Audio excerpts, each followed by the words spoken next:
నీ భార్యను ఎప్పుడు మీ అమ్మతో పోల్చొద్దు. ఎందుకంటే మీ అమ్మకు 20 సంవత్సరాల అనుభవం ఉంది. కానీ మీ భార్యకు మీలాగే ఇదంతా కొత్తే. నిన్ను మీ తల్లిదండ్రులు ఎలా పెంచారో తనను కూడా వాళ్ళ తల్లిదండ్రులు అలాగే పెంచుంటారు కదా.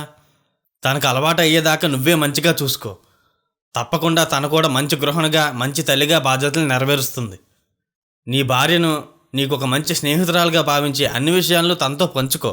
నీ తల్లికి నిన్ను చూసుకోవడమే పని, కానీ నీకు మాత్రం నీ తల్లిని నీ భార్యని కూడా బ్యాలెన్స్ చేయాల్సి వస్తుంది. మీరిద్దరూ కూడా ఒకరి ఇష్టాలు ఒకరు తెలుసుకుని ప్రేమగా ఉండాలి. అలా ఉండాలంటే నీతో సమానంగా నీ భార్యని నువ్వు చూసుకోవాలి. అంటే జీవితంలో నువ్వు తీసుకుపోయే నిర్ణయాలు ఆమెతో కూడా చర్చించాలి.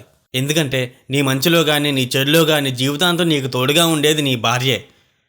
అప్పుడే పుట్టింటి నుంచి వచ్చిన అమ్మాయికి మీ పద్ధతులు అలవాట్లు కొత్తగా ఉంటాయి. కాబట్టి మీ భార్యను నువ్వే జాగ్రత్తగా చూసుకోవాలి. ఎందుకంటే కాస్త మొహమాటంగా ఉండొచ్చు, నువ్వే తనకు తోడుగా ఉండాలి. తను సంతోషంగా ఉండేటట్టు చెయ్యాలి. నీ భార్యను అందరికంటే నువ్వే ఎక్కువగా ప్రేమించాలి.